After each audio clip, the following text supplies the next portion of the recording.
بسم اللہ الرحمن الرحیم۔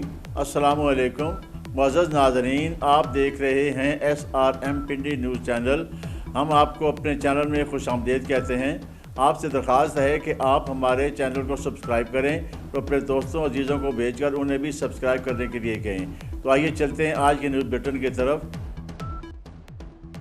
حکومت کی جانب سے پچھلے ماہ پیش کیے جانے والے منی بجٹ گیس، بجلی اور پیٹرولیم مصنوعات کی قیمتوں میں اضافہ کے خلاف سرکاری ملازمین کی نمائندہ تنظیم آل پاکستان کلرکس ایسوسی ایشن ایپکا نے راولپنڈی میں محکمہ تعلیم، محکمہ زراعت، محکمہ پبلک ہیلتھ انجینئرنگ، محکمہ جنگلات اور محکمہ صحت سمیت دیگر تمام محکموں کے سرکار ملازمین نے مرکزی ایڈیشنل سیکرٹری جنرل چودھری مبشر احمد، دیگر عہدیداروں سید فدا نقوی، راجہ آفتاب اور مرکزی نائب صدر عظمت بٹ کی قیادت میں بھرپور احتجاج کیا۔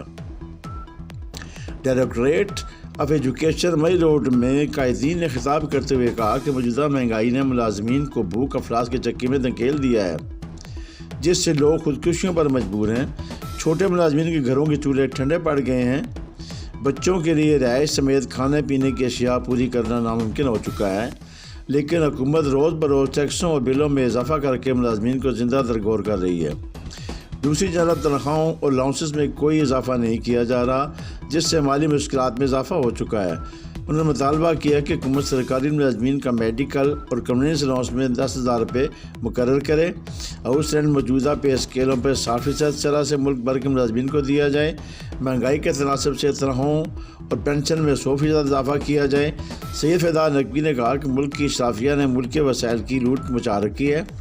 اعلیٰ آفیسر شاہی سمیت ججوں جرنیلوں کی مراد کم کی جائیں۔ محکمہ زراعت چودھری ریاض نے کہا کہ فری پیٹرول اور لاکھوں کی مراد واپس لے کر تمام محکموں کے تمام افسران اور اہلکاروں کی تنخواہیں برابر کی جائیں۔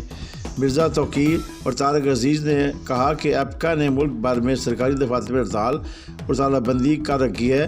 لاہور میں پنجاب اسمبلی کے سامنے مرکزی صدر خالد سنگھیڑا اور صوبائی صدر ایپکا ظفر علی خان کی قیادت میں بڑا مظاہرہ جاری ہے، جو پنجاب حکومت سے مطالبہ کر رہا ہے کہ وفاق کی طرز پر پنجاب کے تمام ملازمین کو بھی ایک اسکیل کی اپگریڈیشن تنخواہوں میں پایا جانا تضاد ختم کیا جائے۔ ایپکا اور پنڈی کے اداروں نے محکمہ تعلیم کے تمام دفاتر، محکمہ زراعت، محکمہ آباد، محکمہ صحت سمیت پبلک ہیلتھ انجینئرنگ کے دفاتر میں احتجاجی صورتحال کا جائزہ لیا اور خطاب کیا۔ ملک ثاقب عدنان نے کہا کہ ایپکا نے مطالبہ کیا ہے کہ حکومت ایپکا کی قیادت سے مذاکرات کرے اور ہمارے جائز مطالبات کو تسمیع کرتے ہوئے ملازمین کی تنخواہوں میں اضافہ کرے۔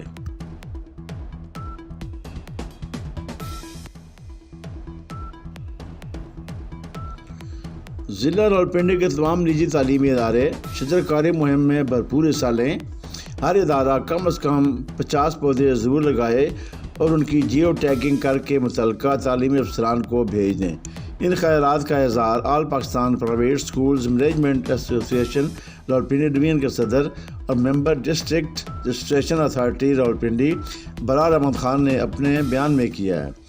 ابرار احمد خان نے ڈسٹرکٹ رجسٹریشن اتھارٹی کی گزشتہ میٹنگ کا حوالہ دیتے ہوئے کہا کہ additional deputy commissioner headquarters Rawalpindi Marzia Saleem نے پرائیویٹ سکولز کو شجرکاری مہم میں خصوصی طور پر شرکت کرنے کی ہدایات جاری کی ہیں کہ وہ اپنے ادارے میں لازمی طور پر پودے لگائیں، اور متعلقہ محکمہ کے افسران اس بات کی تصدیق کریں گے کہ انہوں نے حقیقتاً پودے لگائے ہیں۔ انہوں نے ہر تعلیمی ادارے کے لیے کم از کم 50 پودے لگانے کا عدد مقرر کیا ہے۔ مرضیہ سلیم نے کہا ہے کہ چھوٹے پودے لگانے کی بجائے بڑے پودے لگانے کو ترجیح دی جائے تاکہ ان کی نشو و نما اور نگہداشت بہتر انداز سے ہو سکے۔ ابرار احمد خان نے نجی اسکولز مالکان کے نام ایک پیغام میں کہا ہے کہ پودے لگانا ہی کافی نہیں ہے، بلکہ ان کی مناسب نگہداشت بھی کرنا ہے۔ ضلع راولپنڈی کے تمام نجی تعلیمی ادارے شجرکاری مہم میں بھرپور حصہ لیں۔ ہر ادارہ کم از کم 5 لگائے۔ وزیر بلدیات و دیہی ترقی پنجاب نے راولپنڈی کی معروف تعلیمی اور سماجی شخصیت پروفیسر حافظ سجاد قمر کو چیئرمین پبلک فیسیلیٹیشن کمیٹی یعنی عوامی سہولت کمیٹی راولپنڈی ڈویژن مقرر کر دیا ہے۔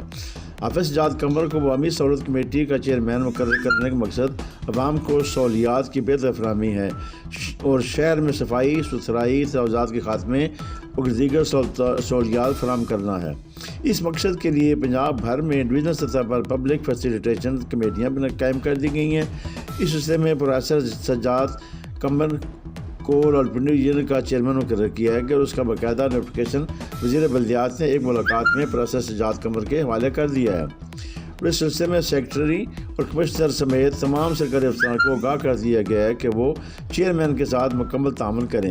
وزیر بلدیات ابراہیم حسن مراد نے کہا کہ ہم چاہتے ہیں کم وقت میں کچھ نشان منزل چھوڑ جائیں۔ بلدیات صوبے کی سب سے بڑی وزارت ہے، اس کا براہ راست تعلق عوامی مسائل سے ہے۔ ہم چاہتے ہیں کہ عوام کے مسائل ان کی دہلیز پر حل ہوں۔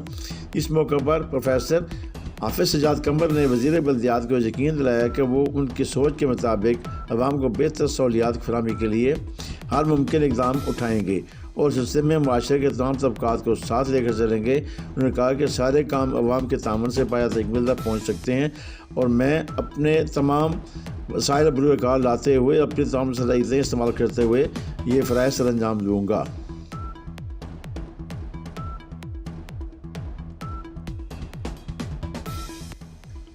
پاکستان ڈیجیٹل میڈیا جرنلسٹ ایسوسی ایشن جوڈیشل کمپلیکس اسلام آباد میں پولیس کی جانب سے صحافیوں پر ہونے والا تشدد کی شدید مذمت کرتی ہے اور اس واقعہ کی عدالتی تحقیقات کر کے ذمہ داروں کو سزا دینے کا مطالبہ کرتی ہے۔ یہ مطالبہ گزشتہ روز ایسوسی ایشن کے اجلاس میں کیا گیا، جس کی صدارت شوکت ملک صدر ایسوسی ایشن نے کی، جس میں تنظیم کے دیگر اداروں سرپرست اعلیٰ خالد نواز سترائچ، چیئرمین تزین اختر، آرگنائزر شکیل امان، کوآرڈینیٹر نثار چودھری، سینئر نائب صدر ناصر اسلم راجہ، نائب صدر افشاں قریشی، جنرل سیکرٹری آصف شاہ، جوائنٹ سیکرٹری راشد حبیب، سیکرٹری فائنانس محمد اقبال اوان، سیکرٹری اطلاعات تاج محمد جان سمیت دیگر اداروں نے شرکت کی۔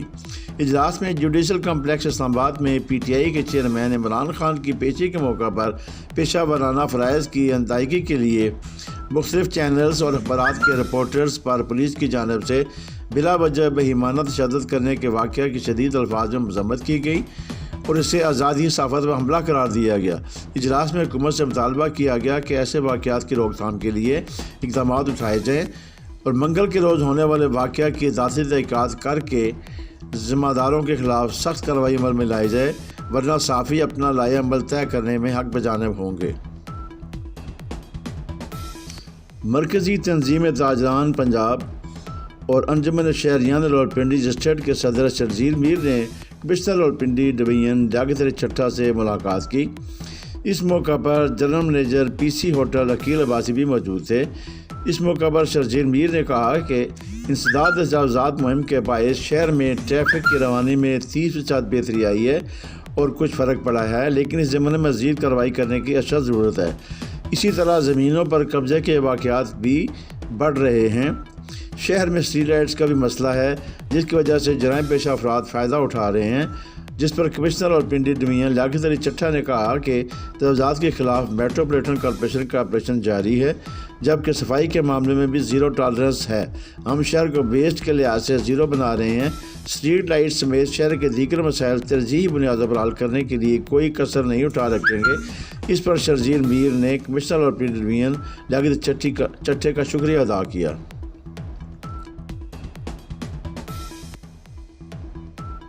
نیشنل پریس کلب اسلام آباد کے ہونے والے سالانہ الیکشن کے سلسلے میں بدھ کو آزاد جرنلسٹ گروپ کا عام مشاورتی اجلاس شکیل قرار کی سربراہی میں نیشنل پریس کلب میں ہوا، جس میں نیشنل پریس کلب کے الیکشن 2023 کے سلسلے میں تمام ساتھیوں سے تفصیلی مشاورت کی گئی اور عام فیصلے کیے گئے تاکہ موجودہ حالات میں صحافیوں کے مسائل ان کے بہبود اور بہتری کے لیے اقدامات کیے جا سکیں۔ اس کے علاوہ سابق صدر نیشنل پریس کلب شکیل قرار نے اسلام آباد پولیس کی جانب سے پی ٹی آئی کے چیئرمین عمران خان کی پیشی کے موقع پر جوڈیشل کمپلیکس اسلام آباد میں صحافیوں پر کیے جانے والے تشدد اور ناروا سلوک کی شدید الفاظ میں مذمت کی گئی اور حکومت سے مطالبہ کیا گیا کہ وہ صحافیوں کو تحفظ فراہم کرے۔ مزید یہ کہ نیشنل پریس کلب اسلام آباد میں ہونے والے الیکشن کے سلسلے میں بیدار گروپ کے عبدالرزاق چشتی، ڈاکٹر سعدیہ کمال اور P if you J workers کے صدر پرویز شوکت نے آئندہ ہونے والے الیکشن میں آزاد گروپ کے ساتھ اتحاد کا اعلان کیا ہے، جبکہ شکیل قرار نے ویڈیو جرنلسٹ، فوٹو جرنلسٹ اور میڈیا ورکرز کی نمائندگی پر مسرت کا اظہار کیا اور تمام شرکاء کا اور تمام گروپوں کا شکریہ ادا کیا۔